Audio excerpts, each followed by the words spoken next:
Sir इसकी चिंता तो बीजेपी को भी होनी चाहिए ना, या फिर इकलौती पार्टी, ऐसा तो है नहीं कि सिर्फ एआईएमआईएम को चुनाव लड़ना है, चुनाव तो बीजेपी को भी लड़ना है, आरजेडी को भी लड़ना है, जेडीयू को भी लड़ना है। अब ऐसा कैसे होगा कि ये जो एक आरोप है ना कि भाई अपने हिसाब से वोटर लिस्ट सेट करा लेंगे, कैसे होगा? देखिए मैडम, हमारे हैदराबाद में उर्दू में कहावत है कि जिसको पेट में दर्द है उसको अजवान खाना चाहिए। अब उनको दर्द नहीं हो रहा होगा, उनको दर्द होगा, वो समझ नहीं रहे हैं कि उनको इन्यूमरेशन फॉर्म पढ़िए आप। और वो ये कह रहे हैं कि विपक्ष को दर्द इसलिए हो रहा है क्योंकि हार सामने नाज़िल दिखाई दे रही है। देखिए, जीत हार तो जनता तय करेगी ना। या अभी से बीजेपी अगर ये तय कर लिए कि हम हारेंगे तो फिर बीजेपी के पास कुछ फॉर्मूला होगा।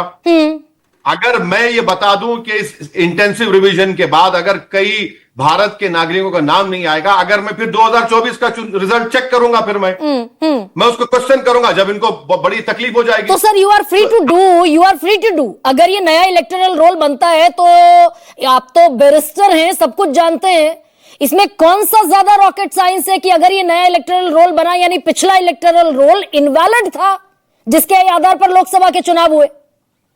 देखिए, पहले तो ये है कि आपके पास कम टाइम है और बीएलओस को आप ट्रेनिंग कैसे देंगे, यानी कल से आप उसको परसों से जारी कर दिए और बोले काम शुरू। आप पॉलिटिकल पार्टीज को मीटिंग बुलाते हैं, उनसे राय पूछते हैं, आप कैसे कर पाते हैं? और आपका क्वांटम रेशियो क्या है बताइए हमको। ये जो इलीगल इंडियन जो एलियंस है बोल रहे, उसका क्वांटम रेशियो क्या है बताइए। सर चिट्ठियां तो राहुल गांधी ने भी बहुत लिखी। मैं आपसे आखिरी 2 सवाल पूछ रही हूँ। चिट्ठियां तो विपक्ष भी खूब लिखता है, अरविंद केजरीवाल ने खूब लिखी, संजय सिंह ने लिखी, राहुल गांधी ने लिखी, संजय राउत ने लिखी, लेकिन जवाब सेटिस्फैक्टरी नहीं आता। अब आपने दरख्वास्त तो डाल दी, लेकिन बिहार चुनाव से पहले आपकी समस्याओं का क्या कोई माकूल जवाब मिलता दिखेगा क्या? और अगर माकूल जवाब नहीं मिला है, एआईएमआईएम इसी चुनाव आयोग के निर्णय के बावजूद चुनाव लड़ेगी क्या बिहार में?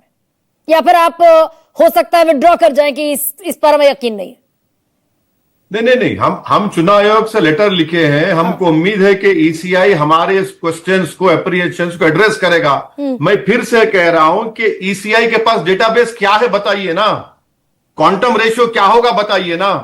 और आप बीएलओस को इतने पावर्स कैसे दे रहे हैं? और ये 87 और फिर उसके बाद ये तो सिटीजनशिप के कानून में आ गया, तो इसीलिए तो एनआरसी कह रहे हैं हम इसको। आप मैडम सीमांचल 2-2.5 महीने तक तो, एक साल में तो लोग जा ही नहीं पाते कहीं गांव में। जमीन तो कट जाती है। इसका ज्यादा इफेक्ट पड़ेगा गरीब पर, गुरबा पर, कम पढ़े लिखे लोगों पर, पिछड़ों पर, दलितों पर। मेरी आपसे गुजारिश है कि आप मेरी बात का यकीन मत करिए। आप अपने किसी एक रिपोर्टर को पटना भिजाइए और उनसे पूछिए कि भैया कितने लोग बर्थ सर्टिफिकेट निकालते, कितने लोगों के पास प्रूफ होगा, क्या होगा, कितना बता दीजिए उनको आप। यही तो हम कह रहे हैं कि इतना आप करिए जरूर, इसमें कोई इनकार नहीं कर रहा है, मगर जैसा हम कह रहे हैं कि पिछले बार जब हुआ था 1 साल का टाइम लोकसभा इलेक्शन के लिए, 2 साल का टाइम विधानसभा के लिए, वजह है सर। बट अगर आपकी इन तमाम अगर आपकी आपत्तियों को सुना नहीं गया, चुनाव लड़ेंगे ओवैसी साहब बिहार में? तो देखिए, चुनाव तो लड़ेंगे, चुनाव तो जरूर लड़ेंगे, चुनाव तो लड़ना है। हमको बदला लेना है कि जो पार्टी ने हमारे 4 विधायक को खरीदा, उन बेईमानों को सबक सिखाना है हमको, उन जमीर फरोशों को। मगर अगर आप चुनाव किस पे होगा, मेरा हथियार क्या है? मेरा हथियार तो वोटर लिस्ट है।